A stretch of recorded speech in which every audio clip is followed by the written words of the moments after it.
किरण सोहा के हाथों के पीछे पड़ चुकी है और कहती है कि अब तुम्हें मैं इस घर से निकाल कर ही दम लूंगी। मतलब ये है कि तुम जिस तरीके से जाव्यार और जिमल के आगे पीछे घूमने की कोशिश कर रही हो ना, तुम्हारी ये सारी चीजें मैं बड़े अच्छे तरीके से समझ गई हूँ। लेकिन देखो, ये सब कुछ मैं नहीं होने दूंगी। मुझे पता है कि तुम क्या करने की कोशिश कर रही हो।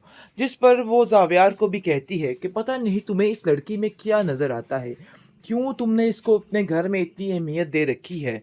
लेकिन जी आप देखेंगे कि सोहा की किसी बात पर जावियार शक नहीं कर सकता।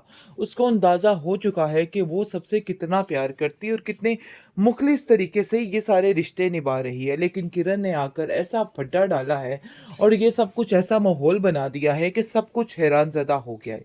यहाँ तक कि जिमल भी इस बात से बिल्कुल एग्री नहीं करती और कहती है कि पता नहीं क्यों मेरा दिल नहीं मानता है कि किरण मेरी हिफाजत करे या कुछ भी करे। मुझे जो सोहा की खुशी है, सोहा के ऊपर यकीन है, वो किसी पे भी नहीं हो सकता। वो जावियार से साफ साफ कह देती है। तो इसलिए बहुत जल्द जावियार कह देगा किरण को कि देखो, तुम्हें इसका ख्याल रखने की ज़रूरत नहीं है जिमल का, बल्कि सोहा ही उसका बेहतर ख्याल रख सकती है। तो इसलिए बेहतर यही है कि अब उसके ऊपर इस तरीके का कोई ख्याल रखने की कोशिश ना करना। वो भी वैसे मुतमिन नहीं है इस बात से कि तुम उसका ख्याल रखो। लेकिन जी आप देखेंगे कि सोहा को दोबारा यही कहा जाता है। जावियार कहता है कि देखो सोहा, हमें तुम्हारे ऊपर पूरा यकीन है और हमें पता है कि तुम बहुत अच्छे तरीके से ख्याल रख सकती हो जिमल का। इसलिए ये जिम्मेदारी मैं सिर्फ और सिर्फ तुम्हें देता हूँ और कोई भी इस जिम्मेदारी को नहीं ले सकता है। और मुझे पता है कि इस जिम्मेदारी को और कोई निभा भी नहीं सकता। तो बेहतर यही है कि तुम ही जिमल का ख्याल रखो और उसकी हर चीज़ पर नज़र रखो, क्योंकि मुझे लगता है कि किरण इस चीज़ के लिए बिल्कुल नाकाबिले अहल है। वो इस चीज़ों को नहीं संभाल सकती और ना ही ये सारी चीज़ों को अच्छे तरीके से समझ कुछ नहीं सकती। किया है। जो कुछ भी हुआ है सिर्फ और सिर्फ बाय चांस हुआ है, लेकिन इस बात को समझने के लिए जावियार को ज़रूरत की समझ नहीं आ रही। मतलब ये उसको बिल्कुल समझ नहीं आ रही है और वो समझ ही नहीं रहा मेरी बात को। जिस पर वो कहती है कि हाँ, मैं मानती हूँ कि वो गुस्से का ज़रा जज्बाती है, लेकिन फ़िक्र मत करो। जैसे ही उसको एहसास हो जाएगा इस बात का कि उसने गलत किया है, तो वो खुद तुमसे माफ़ी मांग लेगा। लेकिन सोहा कहती है कि बार बार ये सब कुछ करने का क्या फ़ायदा, इन सब चीज़ों में मेरी क्या गलती थी, मुझे ये ज़रा बात बताइए। लेकिन जी किसी को कुछ समझ नहीं आ रही कि आखिर क्या बताना और क्या नहीं बताना। हर बात में जावियार को समझ आ जाएगी और वो आकर इससे माफ़ी भी मांग लेगा और कहेगा कि मुझे माफ़ कर दो। लेकिन फ़िलहाल सोहा से उसका ये रवैया बिल्कुल भी बर्दाश्त नहीं हुआ और उसका दिल काफ़ी ज़्यादा तकलीफ़ में आ जाता है और वो कहती है कि आखिर ऐसा मेरे साथ कैसे हो सकता है। दूसरी तरफ जरका का फ़ोन आता है अपनी माँ को और वो कहती है कि मेरी बात ज़हन में रखना कि बहुत जल्द आपकी सोहा आपके हाथों से निकलने वाली है। जैसे अब जावियार की तारीफ़ें करती है ना, तो वो कभी भी उससे दूर नहीं रहेगी।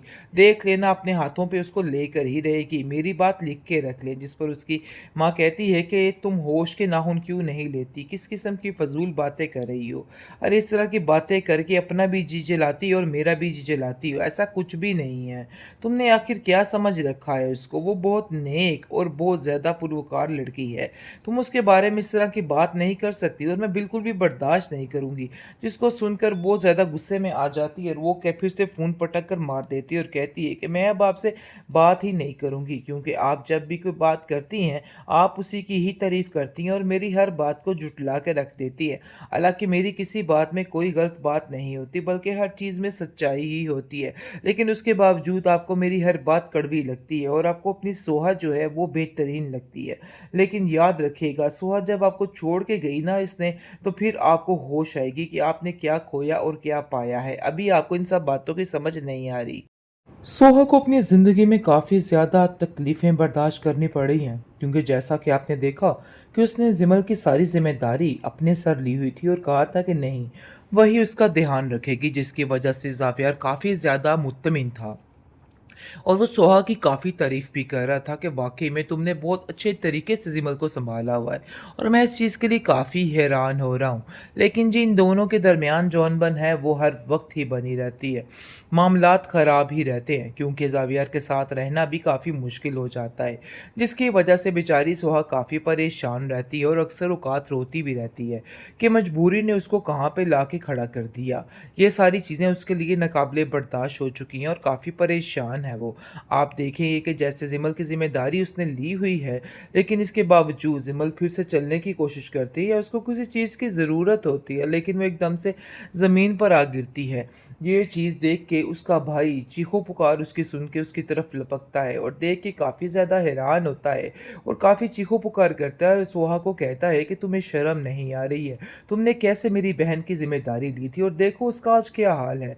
वो आगे से उसको जैसे ही पकड़ने की कोशिश करती है, वो उसको धिक्का देके पीछे कर देता है और कहता है कि खबरदार, तुमने मेरी बहन को अब हाथ लगाने की भी जुर्रत की।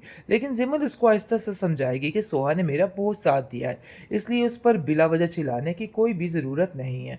लेकिन फ़िलहाल मामला काफ़ी ज़्यादा ख़राब और तकलीफ़देह नज़र आ रहा है, क्योंकि ज़िमल की जो हालत है ना, उसको देख के उसका भाई बिल्कुल बेइख्तियार हो चुका है और उसको खुद कुछ समझ नहीं आ रही कि वो क्या करे।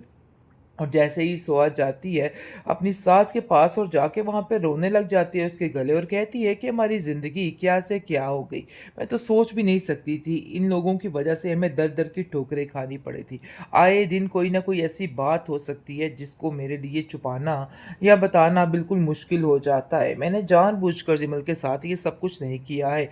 जो कुछ भी हुआ है सिर्फ़ और सिर्फ़ बाय चांस हुआ है। लेकिन इस बात को समझने के लिए ज़ावियार को ज़रूरत की समझ नहीं आ रही। मतलब ये उसको बिल्कुल समझ नहीं आ रही है और वो समझ ही नहीं रहा मेरी बात को। जिस पर वो कहती है कि हाँ, मैं मानती हूँ कि वो गुस्से का ज़रा जज़्बाती है, लेकिन फ़िक्र मत करो। जैसे ही उसको एहसास हो जाएगा इस बात का कि उसने गलत किया है, तो वो खुद तुमसे माफ़ी माँग लेगा। लेकिन सोहा कहती है कि बार-बार ये सब कुछ करने का क्या फ़ायदा? इन सब चीज़ों में मेरी क्या गलती थी? मुझे ये ज़रा बात बताइए। लेकिन जी किसी को कुछ समझ नहीं आ रही कि आखिर क्या बताना और क्या नहीं बताना। हर बात में ज़ावियार को समझ आ जाएगी और वो आकर इससे माफ़ी भी माँग लेगा और कहेगा कि मुझे माफ़ कर दो। लेकिन फ़िलहाल सोहा से उसका ये रवैया बिल्कुल भी बर्दाश्त नहीं हुआ और उसका दिल काफ़ी ज़्यादा तकलीफ़ में आ जाता है और वो कहती है कि आखिर ऐसा मेरे साथ कैसे हो सकता है। दूसरी तरफ ज़रका का फ़ोन आता है अपनी माँ को और वो कहती है कि मेरी बात ज़हन में रखना कि बहुत जल्द आपकी सोहा आपके हाथों से निकलने वाली है। जैसे आप ज़ावियार की तारीफ़ें करती है ना, तो वो कभी भी उससे दूर नहीं रहेगी। देख लेना अपने हाथों पे उसको लेकर ही रहेगी। मेरी बात लिख के रख ले। जिस पर उसकी माँ कहती है कि तुम होश के नाखून क्यों नहीं लेती? किस किस्म की फ़ज़ूल बातें कर रही हो? अरे इस तरह की बातें करके अपना भी जी जलाती हो और मेरा भी जी जलाती हो। ऐसा कुछ भी नहीं है। तुमने आखिर क्या समझ रखा है उसको? वो बहुत नेक और बहुत ज़्यादा पुरवकार लड़की है। तुम उसके बारे में इस तरह की बात नहीं कर सकती और मैं बिल्कुल भी बर्दाश्त नहीं करूँगी। जिसको सुनकर बहुत ज़्यादा गुस्से में आ जाती है और वो फिर से फ़ोन पटक कर मार देती है और कहती है कि मैं अब आपसे बात ही नहीं करूँगी, क्योंकि आप जब भी कोई बात करती हैं, आप उसी की ही तारीफ़ करती हैं और मेरी हर बात को झुठला के रख देती है। हालाँकि मेरी किसी बात में कोई गलत बात नहीं होती, बल्कि हर चीज़ में सच्चाई ही होती है। लेकिन उसके बावजूद आपको मेरी हर बात कड़वी लगती है और आपको अपनी सोहा जो है वो बेहतरीन लगती है। लेकिन याद रखिएगा, सोहा जब आपको छोड़ के गई ना इसने, तो फिर आपको होश आएगी कि आपने क्या खोया और क्या पाया है। अभी आपको इन सब बातों की समझ नहीं आ रही।